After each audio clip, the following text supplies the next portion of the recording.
It's obvious that you listen to this show to hear about and support other people's dreams. But what about yours? What is your dream project? I'm here to help you break through whatever is in the way of your dreams and get you to the finish line. Go to dreamingbigcoaching.com today and take the first step. Literally, it's a button you can click to sign up for a free consultation with me. Let's find out if I can help you reach your goal. Click on Take the First Step. It's that simple to start the rest of your life. Get coached by Rob Southgate at dreamingbigcoaching.com. Look, we're all nerds here. Todd Stashwick's Nerd Circus is a great place to pick up nerdy paraphernalia and groovy wares. How about some sweet lava lamp dice? Or maybe a funky 70s Rec Room Nerd Circus dice box? Does that do anything for you? Need a drink? What about the book Mystic Libations? Critical cocktails for the thirsty adventurer. Look, Todd Stashwick's Nerd Circus is the place for nerdy threads, cool tabletop gifts, and more. Go to thenerdcircus.com and check out the cool stuff. Oh yeah, and let them know the TTRPG Insider sent you.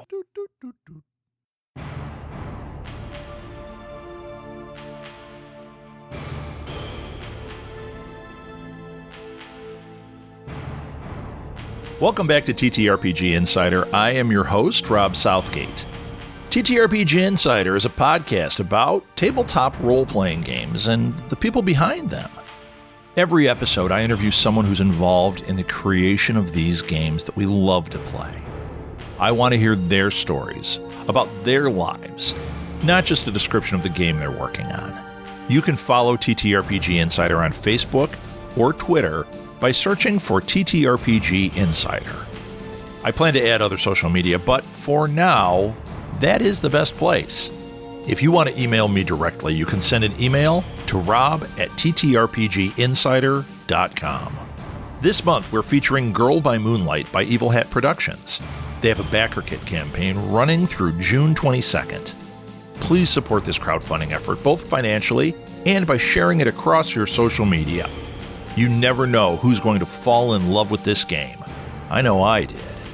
Go to Backerkit and search for Girl By Moonlight, or simply click on the link in our show notes.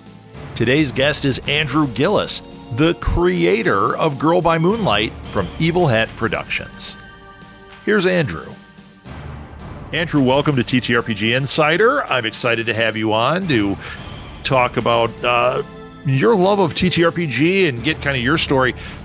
Anyone that knows the show hopefully listens to Go Fund This, where I had Andrew on earlier in the month for Girl By Moonlight, which is our featured game this month on TTRPG Insider.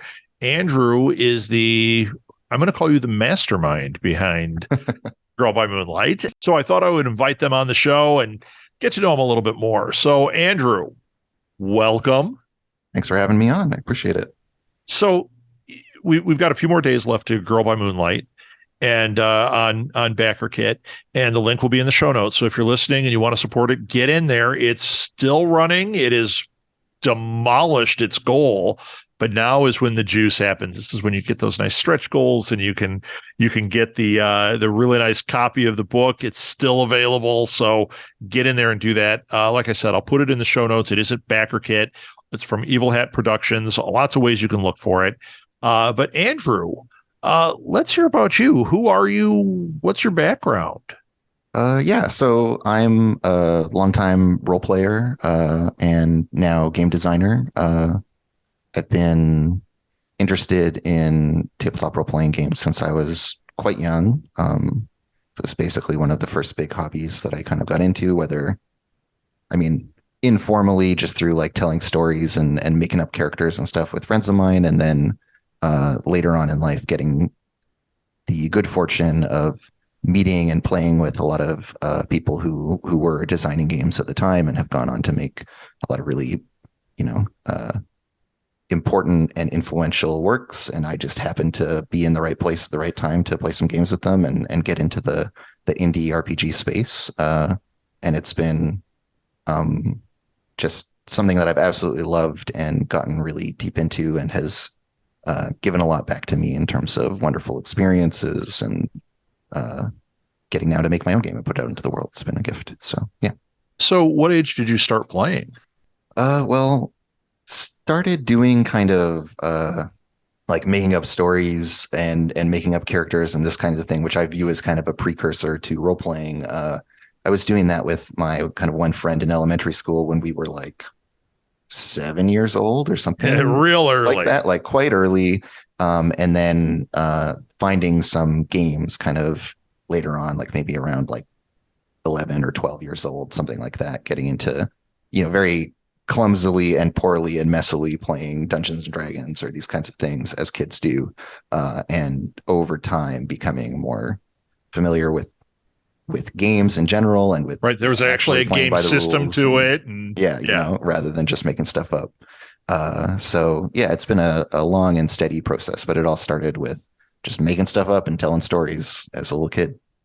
Yeah. I remember when I first played, and I played a formal game with my cousins, and I was really little, and it was great. And then I came home and told all my friends about this amazing game that none of us had heard of.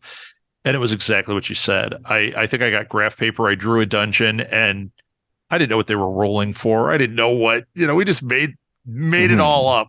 Uh, but that is, it lights the imagination up, And I think that's what gets us going, gets us into it. And it doesn't matter if you know the rules in the beginning, although it gets fun when you start knowing the rules, right? Yeah, there's kind of these parallel foundations of the hobby, both in like wargaming in terms of how kind of D&D first was formulated was derived from war games, but then also the science fiction fantasy kind of community and the ways in which like things that would go on to become kind of like fanfic or whatever, these kinds of impulses were also there driving a lot of early kind of formative play and iteration of early role playing games. So I think these are kind of the essential elements, right? Are this idea of like stories or imagination and making stuff up, and then at some point deciding that you want to have like a little bit of structure and a little bit of like an oracle by way of the dice that helps kind of guide or direct or prompt you in these ways that are going to push players to think of things they wouldn't otherwise, or to integrate elements that they might not think to, and to create something. There's like an alchemy that happens there, right, where you get something Right. new and special out of that. Right. Do you feel that you were drawn to one particular genre more, fantasy, sci-fi, horror?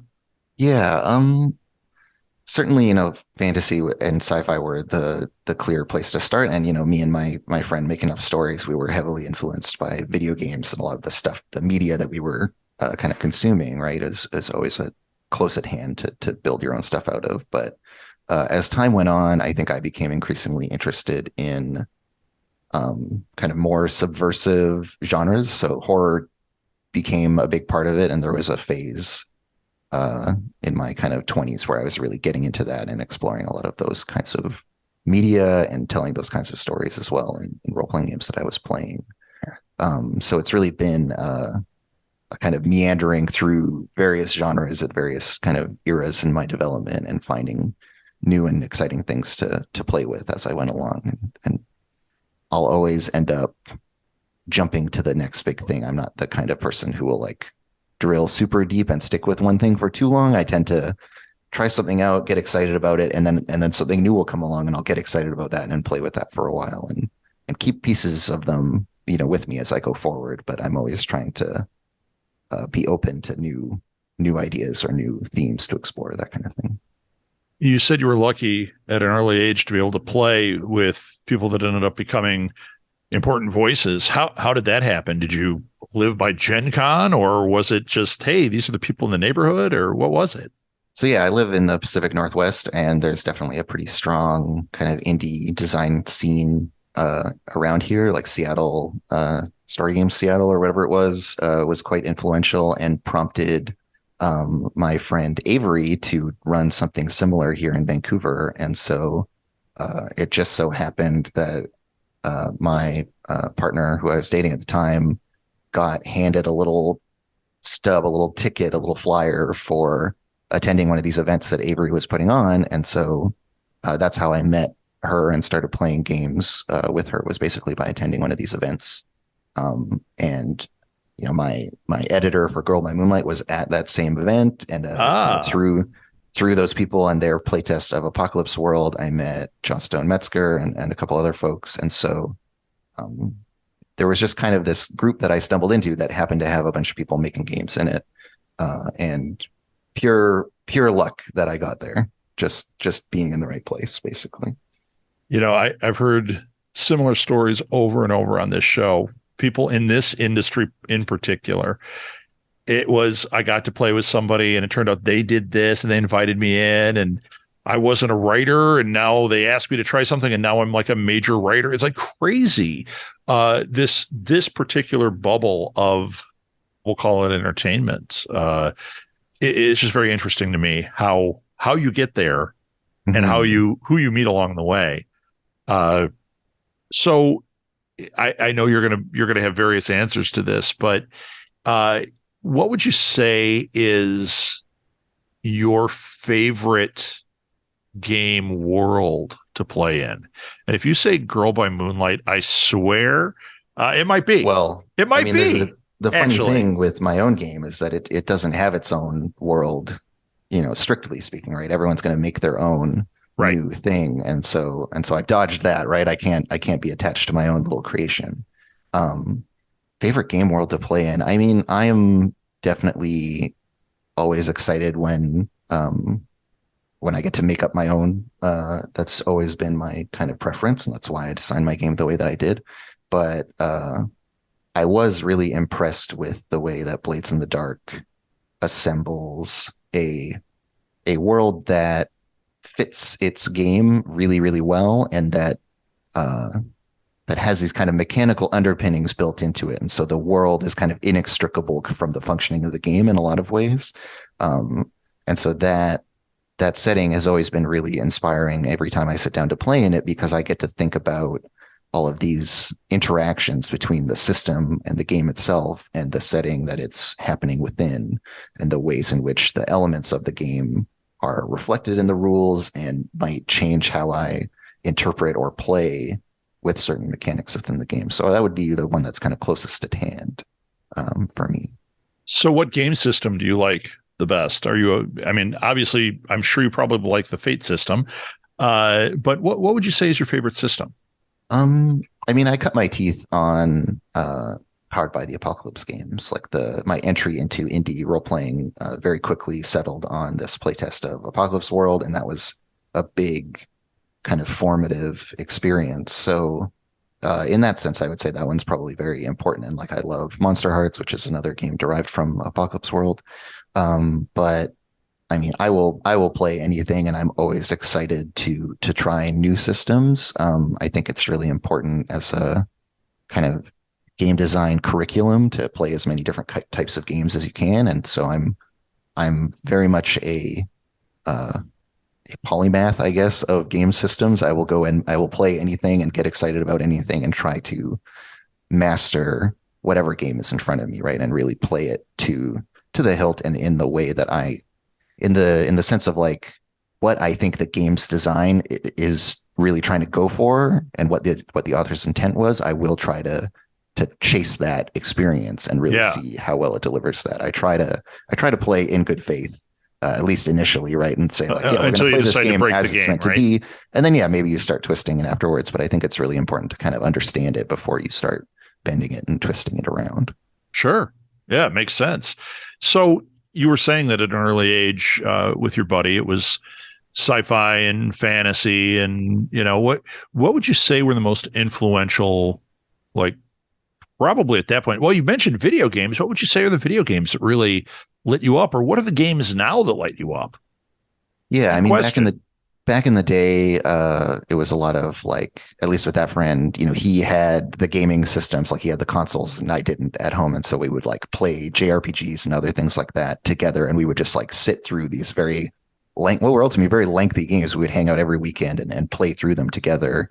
And he would even just like watch me play through games he had already played, which was very generous of him in that sense. So, a pretty broad range of kind of the standards of the 90s and early 2000s, like Final Fantasy VI, these kinds of things. But later in life, I worked briefly in the video games industry, and I was quite interested in video games, and so I tried to, in a similar way, have this like expanded palette of games and check out some of the more kind of interesting or niche titles. So I've just again been very excited to play as much stuff as I can and check out as many things as I can. Lately, very excited about Darkest Dungeon 2, which a friend of mine worked on. Love that game and its predecessor very dearly.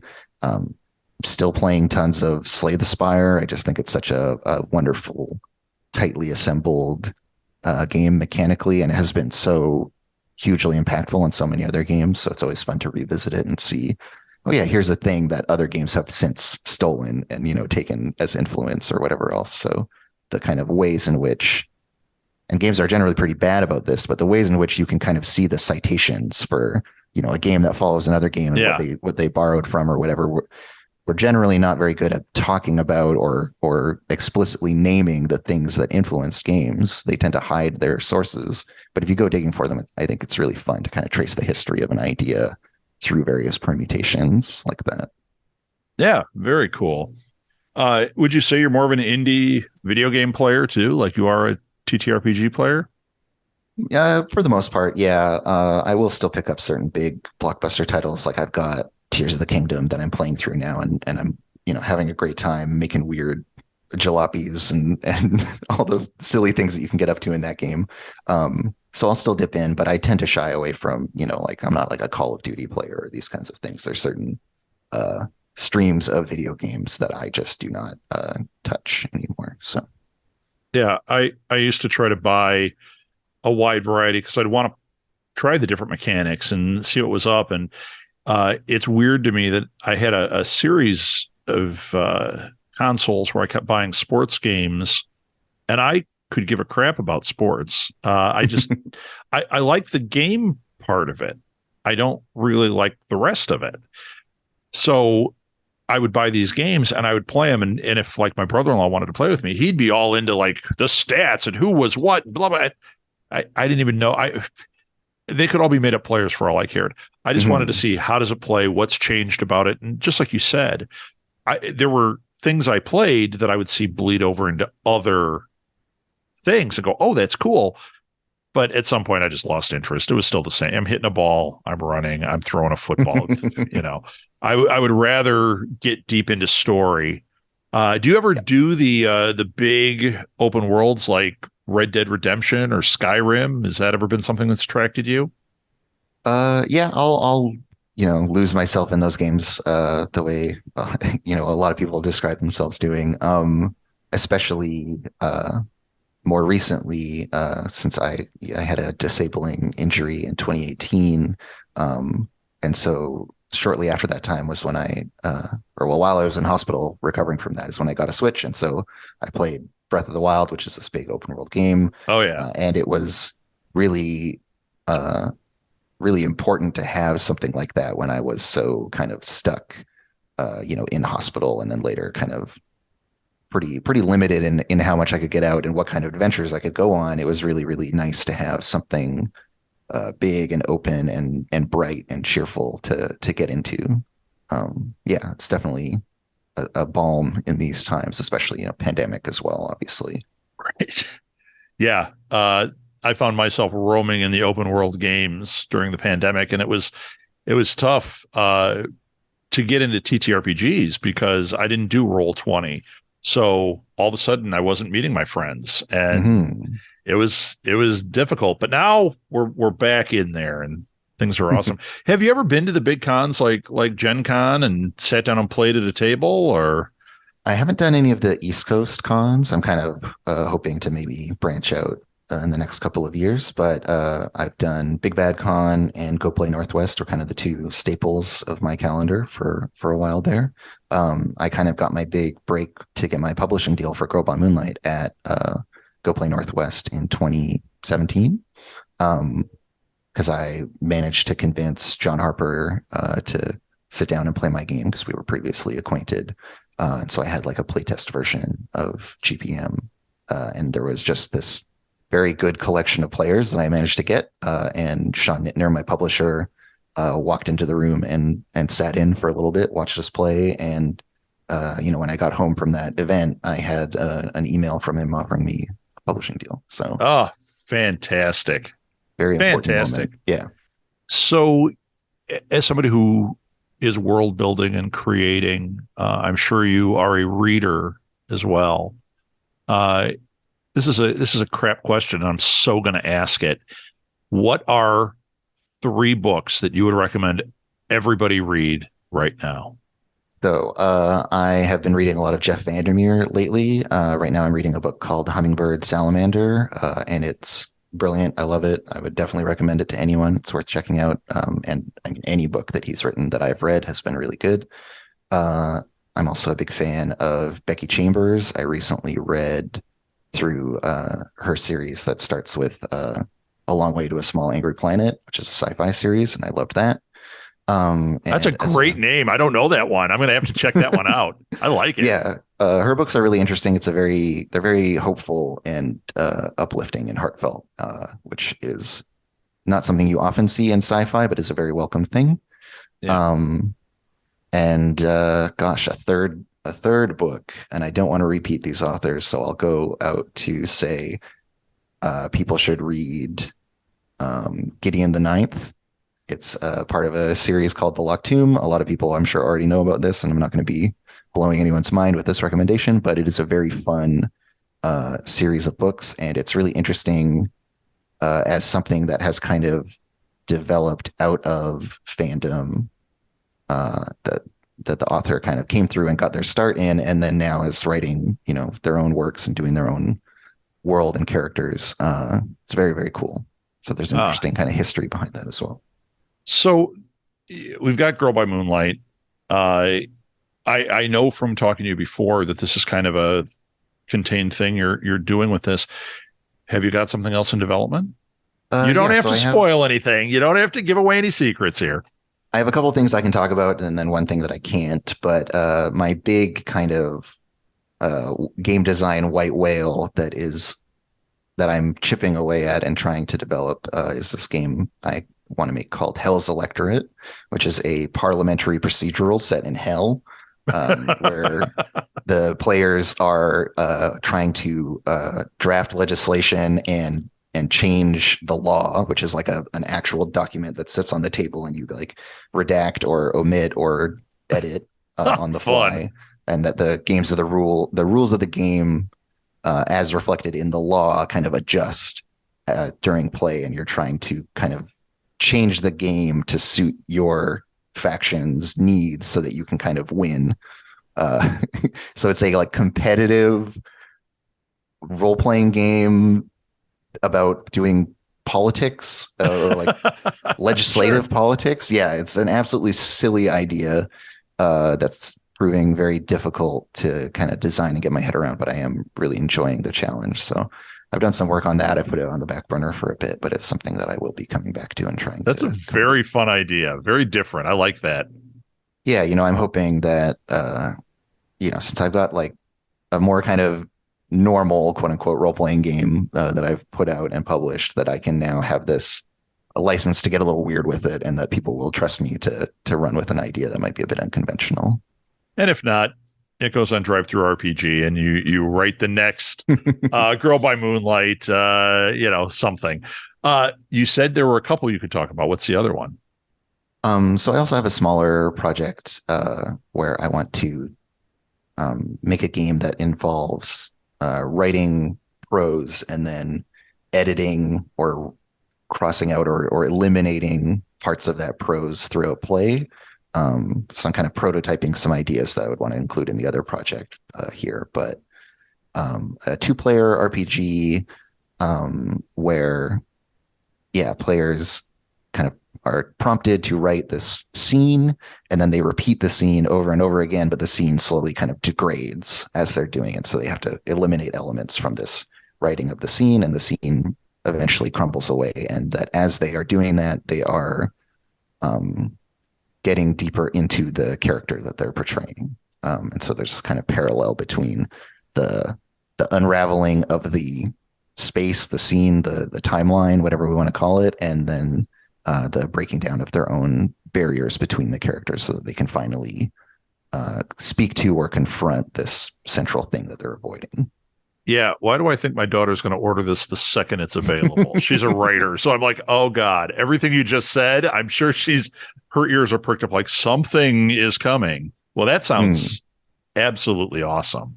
These are very creative ideas. I love, so I'm a big indie guy on all fronts, indie music, indie film, indie game. I think that the world changes through the indie scene, and what you're saying, these types of ideas, it's like, yeah, I could see you doing something like this. And all of a sudden, other people get inspired to make their political rule-making game where it's just, to me, I'm like, oh yeah, I see that becoming a thing. So that's just very cool. Now, do you have a background in like, obviously game design and writing are two strong points, but what about like game theory? Do you ever study any of that? Or is it like, no, I just kind of go through the mechanics? I don't have any formal education in that way, but I think that it's hard to avoid picking things up. If you play a lot of role-playing games, you're going to start to understand those things intuitively at the very least. And one thing that I have been doing lately is trying to brush up a bit on that by way of, there's this really great podcast that I listen to called Game Studies Study Buddies, which is two academics, and they will, every month they read a text in the field of game studies and then break it down and discuss it and go over it. And so it's been useful to add a little bit more of a formal kind of character to some of my understanding around game studies, even as, the theory is useful only so far as it goes and is often kind of narrow in its application, but it's nice to even just have some extra language to be able to articulate or understand certain concepts, these kinds of things. I found that to be quite fruitful, and it's interesting and has value, inherently. Just to learn something has merit no matter what, and you're always going to find a use for it. It's always going to work its way back into what you're doing or how you're thinking about things. And so I try to just broadly educate myself, even if it's not formally through going to school or whatever, but just by reading articles or paying attention to what I'm doing and what other people are doing. You could literally, without the piece of paper, do a doctorate by listening to the right podcasts, reading the right articles. I had a teacher in my master's program who had a website, and he said he had all these articles on there. And he said, I could save you guys all a lot of money. Just read every article on this website. There are things he had culled over the years. And he said, just read these. And if you actually take it in, you're getting more knowledge than you are in this whole program. I can understand that.